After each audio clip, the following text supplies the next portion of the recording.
नमस्कार बच्चों, स्वागत है आपका करियर काउंसलिंग की सीरीज में। करियर काउंसलिंग की इस सीरीज में बच्चों हम बात करेंगे डिफेंस के ऊपर। आज का जो हमारा वीडियो है बच्चों वो है CRPF यानी कि सेंट्रल रिजर्व पुलिस फोर्स द्वारा आयोजित की जाने वाली परीक्षा जिसका नाम है ASI स्टेनो। बच्चों ASI यानी कि असिस्टेंट सब इंस्पेक्टर स्टेनो की सीधी भर्ती निकलती है CRPF के अंदर। बच्चों इस भर्ती को बताने से पहले मैं आपको एक बार ये बता दूं कि हमारी जो करियर काउंसलिंग की सीरीज़ है उसके अंदर हमने डिफेंस के ऊपर सारे वीडियोस बनाए हैं बच्चों। जितनी भी भर्तियां निकलती हैं अलग अलग पोस्ट पर, अलग अलग रैंक पर, हमने इसके अलावा डिटेल से ये भी बताया है कि आप किस किस पदों पर भर्तियों के लिए रिक्रूट हो सकते हो और किन किन पदों पर आप प्रमोट हो सकते हो। इवन बच्चों हमने हमारी करियर काउंसलिंग की सीरीज़ में ये भी बताया है कि आपके पास जो डिफेंस है उसके अंदर कितनी रैंक के अधिकारी होते हैं और ऊपर के अधिकारियों से लेकर निम्न अधिकारियों तक सारे जितनी भी रैंक होते हैं उनके बारे में डिटेल से बताया है। डिफेंस के अंदर कितनी फोर्सेज होती हैं, आर्मी, एयरफोर्स एंड अगर बात करें NDA, नेवी हो गया और जितनी भी पैरामिलिट्री फोर्स हैं उनके बारे में बताया है। तो बच्चों हमारा मेन मकसद यही है कि हम डिफेंस के ऊपर सारी ही रिक्रूटमेंट हमने जितनी भी भर्ती हैं उसके लिए वीडियो बनाया है ताकि ये जो वीडियो हैं इनके ज़रिए आप तक सारी सूचनाएं पहुंच सके और आप डिसाइड कर सके कि आपको किस फील्ड में जाना है। तो चलिए बच्चों देखते हैं आज का जो हमारा वीडियो है वो है CRPF द्वारा आयोजित की जाने वाली परीक्षा ASI स्टेनो। बच्चों ASI जो स्टेनो होता है ये 1 स्टार होता है। तो बच्चों जो स्टेनो करने वाले अभ्यर्थी हैं, जरूरी नहीं है कि जो स्टेनो करने वाले अभ्यर्थी हैं वो सिर्फ सिविल में ही जाए। बच्चों आप डिफेंस में भी जा सकते हैं। सिविल सर्विसेज के अलावा आपके पास बहुत से ऐसे मौके होते हैं जहां पर आप डिफेंस में भी जा सकते हैं। क्योंकि बच्चों स्टेनोग्राफर वाले जो अभ्यर्थी हैं उनको ऐसे लगता है कि जो हमने अगर स्टेनो की है तो हमारे लिए डिफेंस में कोई जगह नहीं है। ऐसा नहीं है बच्चों, डिफेंस में भी आपके लिए काफ़ी जॉब्स हैं। तो चलिए बच्चों देखते हैं इस वीडियो को। तो ASI स्टेनो यानी कि बच्चों 1 स्टार जॉब है, यानी कि आपको स्टेनो के आधार पर ही CRPF के अंदर सीधा 1 स्टार मिलता है। बच्चों इसके लिए आपको चाहिए 12वीं पास ओनली।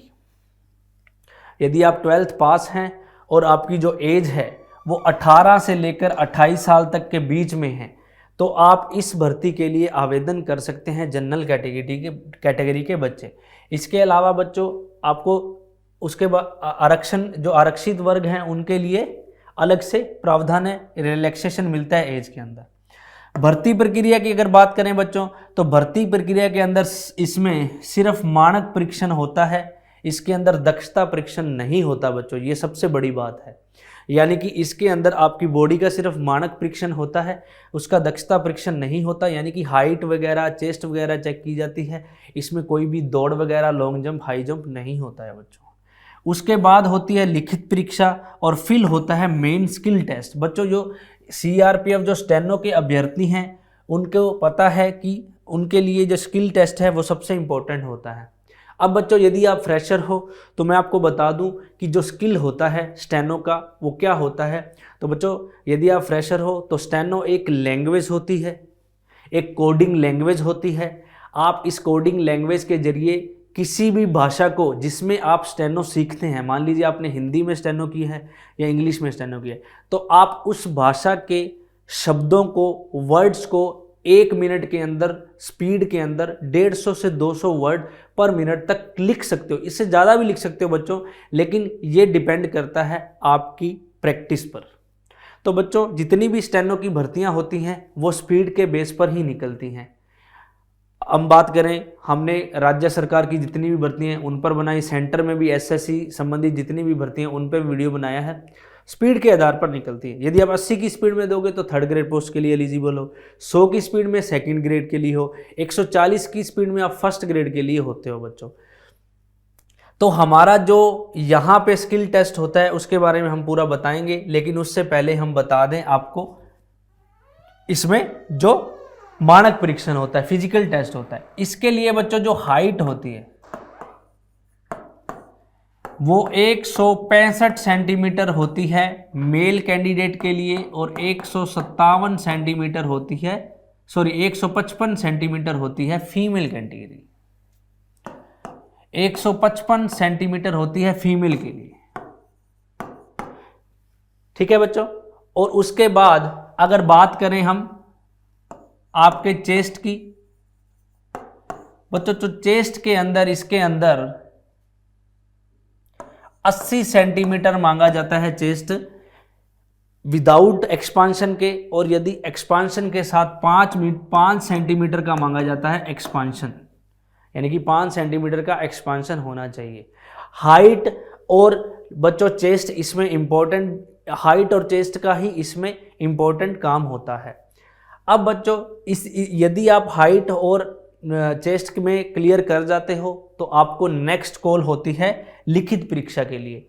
लिखित परीक्षा के अंदर बच्चों आपका एक टेस्ट होता है जिसके अंदर पार्ट ए के अंदर आपके जो क्वेश्चन होते हैं वो होते हैं हिंदी और इंग्लिश के, इंडिया जीके के, और मैथ्स और रीजनिंग के और जनरल साइंस के। ये प्रश्न होते हैं बच्चों पार्ट ए के अंदर। हिंदी की बात करें तो 10वीं लेवल तक ग्रामेटिकल पोर्शन पूछा जाता है जिसके अंदर विलोम शब्द, पर्यायवाची शब्द, समानार्थक शब्द, संधि हो गया, समास हो गया, वाच्य हो गया, वाक्य शुद्धि हो गया, शब्द शुद्धि हो गया, इनसे संबंधित प्रश्न पूछे जाते हैं। इंग्लिश के अंदर बच्चों अगर इंग्लिश की बात करें तो इंग्लिश के अंदर भी 10वीं लेवल तक ग्रामेटिकल पोर्शन पूछा जाता है। पैसिव वॉइस हो गया, नरेशन हो गया, इसके अलावा बात करें तो सेंटेंस रीअरेंजमेंट हो गया, पैसेज हो गया, क्लोज टेस्ट हो गया, सेंटेंस एरर होगी, मिसिंग स्पेलिंग होगी, वो पूछे जाते हैं।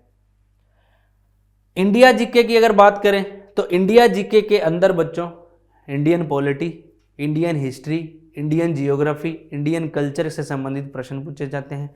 जियोग्राफी के अंदर भारत की भौगोलिक स्थिति, भारत की जलवायु, मृदा, वनस्पति, भारत की सिंचाई परियोजनाएं, बांध परियोजनाएं से संबंधित प्रश्न होते हैं। और अगर बात करें हम इंडियन इकोनॉमी की तो इंडियन इकोनॉमी के अंदर भारत के आर्थिक स्थिति से संबंधित प्रश्न पूछे जाते हैं। और इंडियन पॉलिटी के अंदर भारत के संविधान से संबंधित प्रश्न पूछे जाते हैं। 10वीं लेवल तक मैथ्स, अरिथमेटिक मैथ्स पूछी जाती है और रीजनिंग, नॉन वर्बल और जनरल साइंस का पोर्शन होता है जिसमें फिजिक्स, केमिस्ट्री, बायोलॉजी के प्रश्न होते हैं।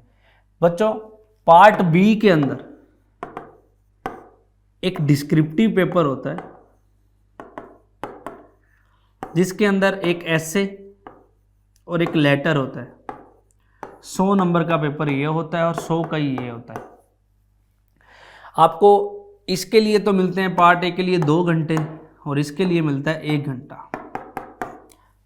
यानी कि 3 घंटे का पेपर होता है 300 नंबर का। 300 नंबर में से अगर आप पास करते हैं तो आगे आपको कॉल होती है स्किल टेस्ट के लिए।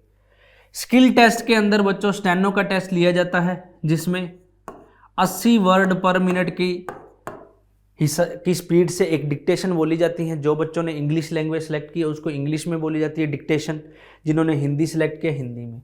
जो बच्चे हिंदी के हैं उनको 65 मिनट मिलते हैं ट्रांसलेट के लिए, और जो बच्चे इंग्लिश के हैं उनको मिलते हैं 50 मिनट ट्रांसलेट के लिए। तो ये बच्चों ट्रांसक्रिप्शन का होता है, कंप्यूटर पर आपको स्टेनो लैंग्वेज को ही ट्रांसलेट करना होता है हिंदी या इंग्लिश में।